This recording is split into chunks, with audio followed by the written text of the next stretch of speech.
TVS পডকাস্টে স্বাগত জানাচ্ছি। আমি আনিসুর রহমান। আজ আমরা কথা বলবো ঢাকা বিশ্ববিদ্যালয়ের সাবেক উপাচার্য অধ্যাপক আরেফিন সিদ্দিকের জানাজা বিশ্ববিদ্যালয় ক্যাম্পাসে না হওয়ার বিষয় নিয়ে। জীবনের দীর্ঘ সময় ঢাকা বিশ্ববিদ্যালয়ে অতিবাহিত করেও কেন সেখানে জানাজার আয়োজন করা গেল না, কি কারণে এই জানাজা দাবিতে অনুষ্ঠিত করা যায়নি, এ বিষয়ে কথা বলতে আমাদের সাথে যুক্ত হচ্ছেন সিনিয়র সাংবাদিক আনিস আলমগীর। জনাব আনিস আলমগীর, আপনাকে স্বাগত জানাচ্ছি টিভিএস পডকাস্টে। ধন্যবাদ আপনাকে আমন্ত্রণ জানানোর জন্য। একটু জানতে চাই যে ঢাকা বিশ্ববিদ্যালয়ের সাবেক উপাচার্য আরেফিন সিদ্দিকের জানাজা ঢাকা বিশ্ববিদ্যালয়ে অনুষ্ঠিত করা যায়নি, এর পেছনে আসলে আপনি কি মনে করছেন, কারণ কি? করা যায়নি তো দুইটা প্রশ্ন আছে না, একটা হচ্ছে যে প্রশাসন চায়নি, প্রশাসন যদি চাইতে হতো, আর একটা হচ্ছে ওনার পরিবার স্বাচ্ছন্দ্য বোধ করেনি যে ওখানে ইয়েটা হোক, জানাজা হোক। তো আমার কাছে মনে হয় যে দুটার মধ্যে সত্যতা আছে। এখন কেন হয়নি সেটা নিয়ে প্রশ্ন যদি হয়, আমার মনে হয় প্রশাসন যদি ব্যবস্থা নিত, যে আরফিন স্যারের পরিবার এটুকু বলেছে যে আমরা আমাদের এলাকাতে করছি, গ্রিন রোডে ওনার যে বাড়ি সেখানে করেছে প্রথমে, তারপরে আপনি তো জানেন যে ধানমন্ডিতে ঈদগাহ মসজিদে 2বার হয়েছে। তো ওনারা বললেন যে প্রশাসন চাইতে পারে। এখন কিছু লোক বলছে যে প্রশাসন এই ধরনের একটা রিস্ক নিতে চায়নি, যে কোনো ব্যক্তি আপত্তি করতে পারে, সেই আপত্তি এড়ানোর জন্য। আমি মনে করি যে এটা খুবই একটা লেম এক্সকিউজ, এবং এটা যদি না পারা যায় তাহলে এখানে প্রশাসনের সম্পূর্ণ ব্যর্থতা তাদের।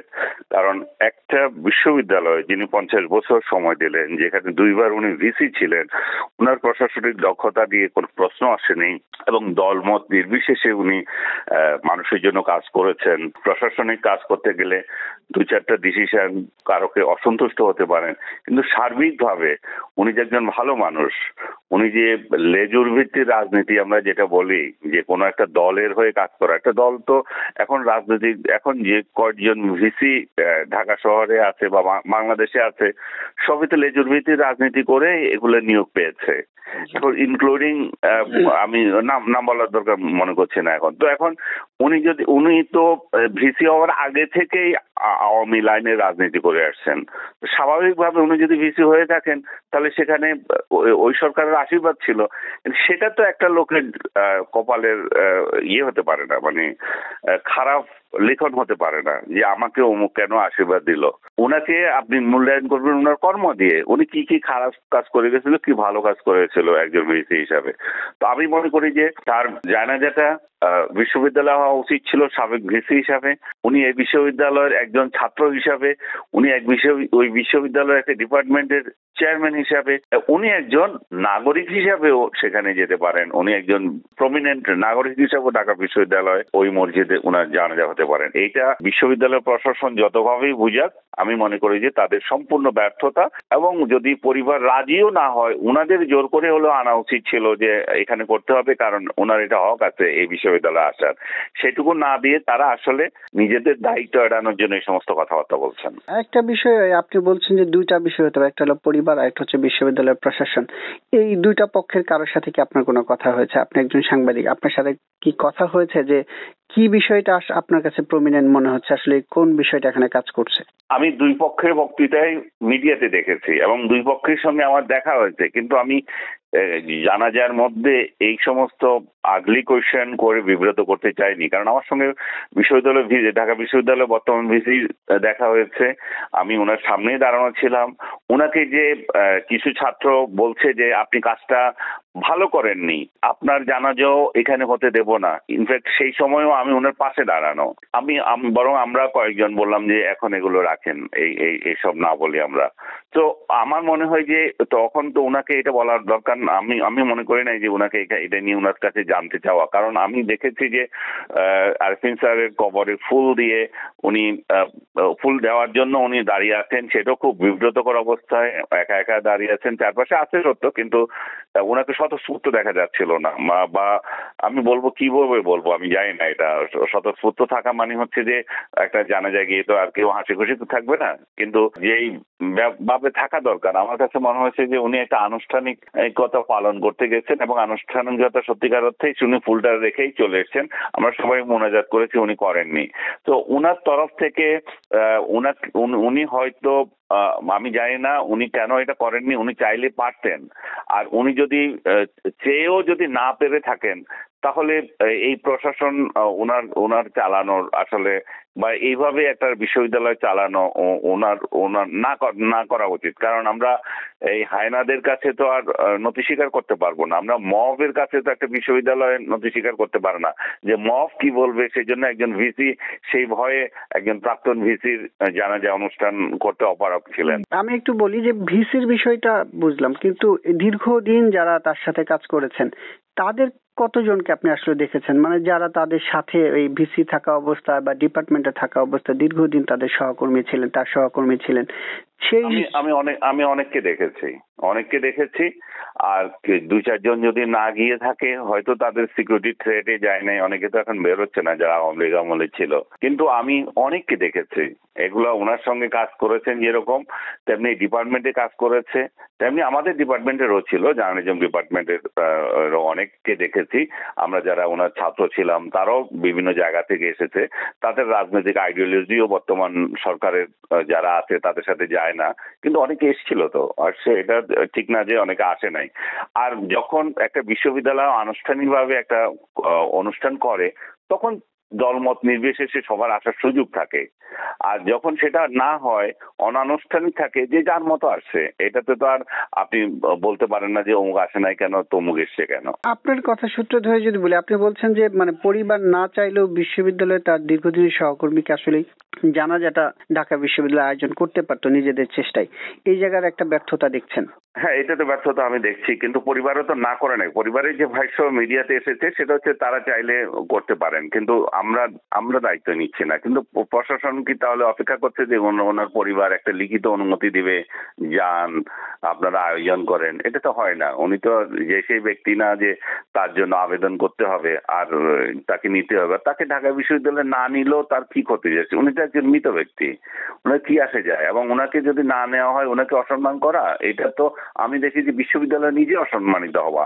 এবং যে একটা কালচার আমরা তৈরি করছি, আগামীতে তো এর থেকে আরো জঘন্য হতে পারে। এই যে বিশ্ববিদ্যালয়ের ভিসিকে যে কয়েকজন ছাত্র উচ্চস্বরে বলল আপনার জানাজা আমরা হতে দেব না।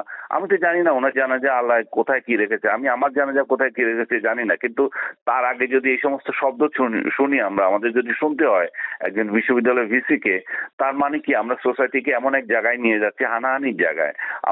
আমরা একটা মৃত্যুর পরেও মানুষকে আপন করতে পারছেন না, কারণ আমরা জানি যে মৃত্যুর পর তার সাথে আমার কিছু নাই, সে মাটির নিচে চলে গেছে। এই প্রসঙ্গে আমি আপনাকে একটা উদাহরণ দিতে পারি। যেমন দেলোয়ার হোসেন সাঈদী যখন মারা গিয়েছিল, আমি বলেছিলাম যে এই লোক যদি ভালো কাজ করে তাহলে পরবর্তী জীবনে যাতে বেহেশত, আল্লাহ যাতে তাকে বেহেশত নসিব করে। আমার প্রগতিশীল অনেক বন্ধু বান্ধব আমাকে এত গালাগালি করলো এবং অনেকেই আমার বিরুদ্ধে ফেসবুকে ক্যাম্পেইন করলো, ওকে আনফ্রেন্ড করো কারণ সে জামাত শিবির রাজাকার এই সমস্ত কথাবার্তা বলে। কি আমি একই কালচার দেখলাম যে এইবারও একই ঘটনা। আরফিন স্যারকে নিয়ে যখন আমি স্ট্যাটাস দিলাম তার এই মৃত্যু নিয়ে, এরকম এই ঘটনার লোকগুলো আবার এখানে এসেছে। তার মানে হচ্ছে এই শিবিরও কিছু অমানুষ রয়ে গেছে যারা মৃত্যুর পরেও মানুষকে তার কর্ম দিয়ে বিচার করে না, তার রাজনীতি দিয়ে বিচার করে। আপনি যে কালচারটার কথা বলছেন এটা আসলে কবে থেকে দেখছেন, মানে একদম একটু চোখে দৃষ্টিকটু ভাবে কবে থেকে দেখছেন? মানে যদি ইয়ার ধরে বলেন বা সরকারি আমল ধরে বলেন। আমি সরকার আমল যদি বলবো তাহলে এরশাদ আমলের পর থেকে শুরু হয়েছে।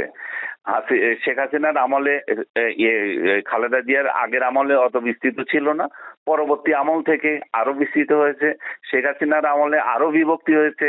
এখন যেটা তৈরি হয়েছে আমার তো মনে হয় যে আগামীতে একেবারে টুকরা টুকরা করবে একজন আরেকজনকে।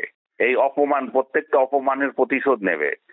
শুধু সময়ের অপেক্ষা, কাল তো থাকে না। ইভেন আমার তো এটাও মনে হয়, আপনি জানেন এটা অপ্রাসঙ্গিক হবে কিনা, এই যে 1 জুলাই শহীদদের নিয়ে যত স্মৃতি করা হচ্ছে, পাঠাগার করা হচ্ছে, জাদুঘর করা হচ্ছে, এগুলো ভেঙে চুরে দেবে। এগুলো 2 দিন থাকবে না। ক্ষমতা পরিবর্তনের পর আপনি দেখবেন যেগুলো 2 দিন থাকবে না। আওয়ামী লীগ এসে করবে না, আওয়ামী লীগ এসে করতে হবে না, কারণ অন্য দল থাকলেও এগুলো এই ইয়ে হবে, ভ্যানিশ হয়ে যাবে। কারণ এই সংস্কৃতি আমরা তৈরি করে যাচ্ছি এবং দুর্ভাগ্যক্রমে ডক্টর ইউনূস এটাকে প্রতিরোধ করতে পারেন, একটা ইনক্লুসিভ সোসাইটি করতে পারতেন। ডক্টর ইউনূস যা করছেন সেটা ইনক্লুসিভ সোসাইটি হয়নি, বরং আমরা আরো বেশি বেশি খণ্ডিত হয়ে যাচ্ছি। আমাদের অনেক বড় দুর্ভাগ্য, আমাদের জাতি হিসাবে আমাদের অনেক দুর্ভাগ্য যে আমরা এই সংস্কৃতি থেকে বের হতে পারছি না। ডক্টর ইউনূসের কথা আমি যদি বলি, সে একটা সরকারের প্রধান, বা ঢাকা ইউনিভার্সিটি ঘটনা বা বিভিন্ন জায়গায় ঘটনা সরকারই নিয়ন্ত্রণ করার কথা। আমরা যারা স্থানীয়ভাবে যাদেরকে আসলে নিয়ন্ত্রণের জায়গায় দেখি বা স্থানীয়ভাবে যারা নেতৃত্ব দেয়, তাদের জায়গায় বেশি আপনার কি মনে হচ্ছে লুপ ফলস আছে, না আসলে সরকারের সুপ্রিম জায়গা থেকেই এই মানে এই ঘাটতিটা তাদের জায়গা থেকে লুপ ফলস কম আছে? কারণ আপনি যখন মব সংস্কৃতিকে এনকারেজ করেন, আপনার বিশ্ববিদ্যালয়ের ভিসি যখন মেরুদণ্ড শক্ত রেখে এটা বলতে পারে না যে উনি কোন মতের আছে সেটা আমাদের দেখার বিষয় না, উনি আমাদের বিশ্ববিদ্যালয়ের ভিসি, তার জানাজা এখানেই হবে, দাঁড়িয়ে বলতে পারেন না, তখন তো এই ধরনের মব সংস্কৃতি উৎসাহ পাবে। আর এই যখন এই সমস্ত মব সংস্কৃতি উৎসাহ পায়, তখন আপনি যদি বলেন যে ওনার সহকর্মী অমুক যায় নাই কেন, ওনার ছাত্র এতগুলো ছিল ওরা যায় নাই কেন, এগুলো হচ্ছে কথার কথা। কারণ প্রশাসন হচ্ছে প্রথম। এখন বিশ্ববিদ্যালয়ের প্রশাসন সেরকম মেরুদণ্ড শক্ত রেখে কথা বলতে পারে কখন? কারণ রাষ্ট্র যদি তাকে সেই সাহস দেয়, রাষ্ট্র যেখানে মব সংস্কৃতিকে উৎসাহ দেয়, তাহলে উনিও সেই ধরনের সহযোগিতা, উনিও সেই সাহস পান না। তো আমাদের প্রত্যেক স্তরের ব্যক্তিগুলোকে আমরা চিন্তা, যেমন তাদের মেরুদণ্ড কতটুকু শক্ত আছে তার উপর নির্ভর করছে, তেমনি রাষ্ট্রের কালচারও কি পর্যায়ে যাচ্ছে সেটার উপরও কিন্তু অনেক কিছু নির্ভর করছে। এর সাথে যদি একটু বলি, আজকে আবার ঢাকা বিশ্ববিদ্যালয়ে ঘোষণা করা হয়েছে যে কালকে উপাচার্যের মৃত্যু উপলক্ষে হচ্ছে ছুটি ঘোষণা করা হয়েছে। এটাকে একটু কন্ট্রাডিক্টরি মনে হচ্ছে কিনা আপনাকে? আপনি এটাকে কিভাবে দেখছেন?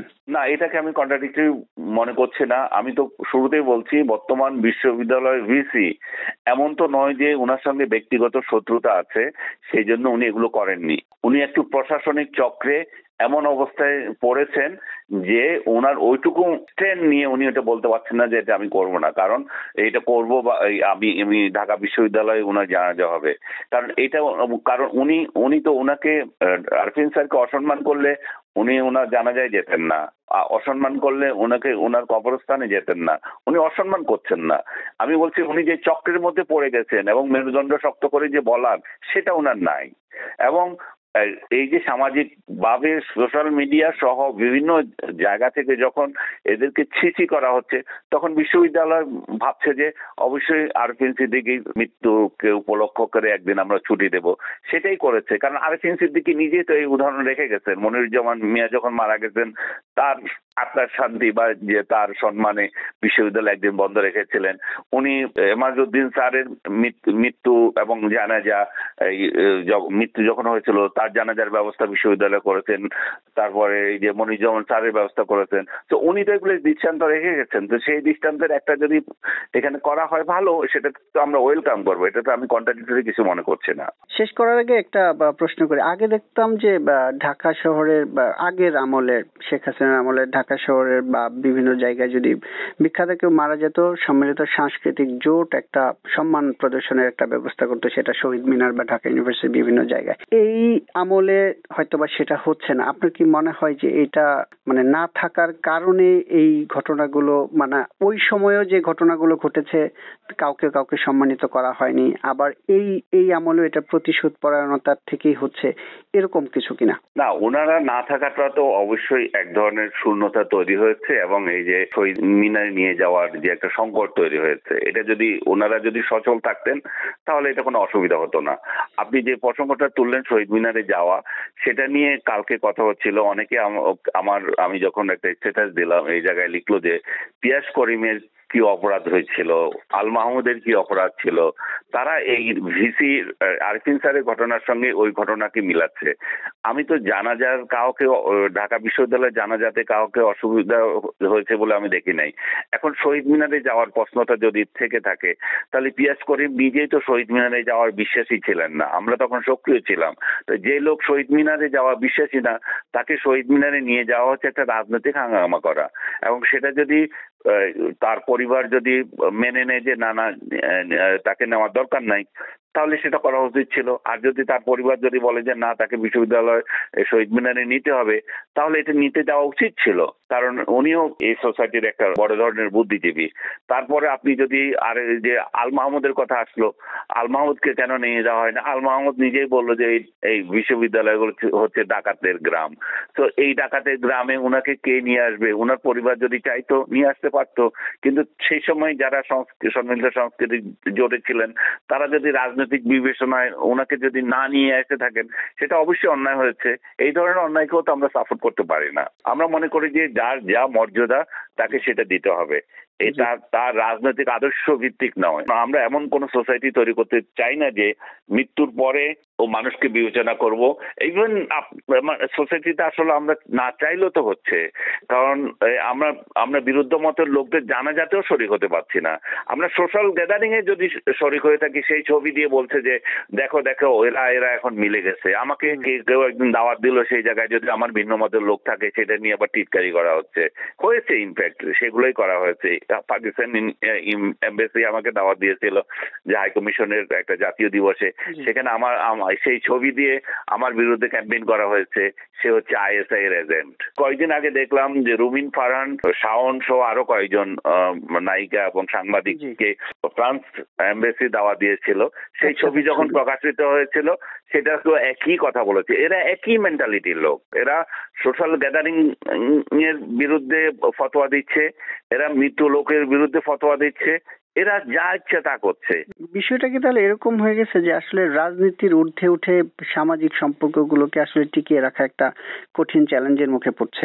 একদম 100% সত্য এটা। এবং এই সংস্কৃতি তৈরি করার ক্ষেত্রে রাষ্ট্রকে এগিয়ে আসতে হবে। রাষ্ট্রে যারা নেতৃত্বে আছে তাদের ভূমিকা কি সেটা দেখতে হবে। শেখ হাসিনার আমলে এই সংস্কৃতি খুবই খুবই দুর্বল ছিল, সেই জন্য আমরা তার সমালোচনা করেছি। তুমি হয় আমার দলে, না হয় তুমি ওই দলে।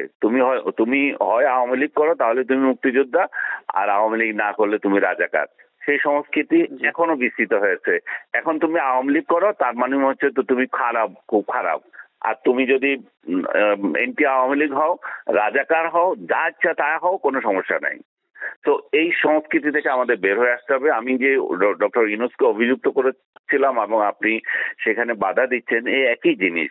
কারণ ডক্টর ইউনূসের কাছে আমরা এটা চাই নাই। আমরা চেয়েছি যে শেখ হাসিনা উত্তর আরেকটা বাংলাদেশ 24-এর গণ অভ্যুত্থানের প্রেক্ষিতে যেটা গড়ে উঠবে, সেখানে এই বৈষম্য থাকবে না, সেখানে এই শত্রুতা থাকবে না, সেখানে আমরা পরস্পর এক টেবিলে বসতে পারবো। সেরকম একটা সংস্কৃতি আমরা চেয়েছি, সেরকম একটা সংস্কৃতির আশা আমরা এখনো করি। টিভিএস পডকাস্টে যুক্ত হওয়ার জন্য আপনাকে অসংখ্য ধন্যবাদ। ধন্যবাদ আপনাকেও।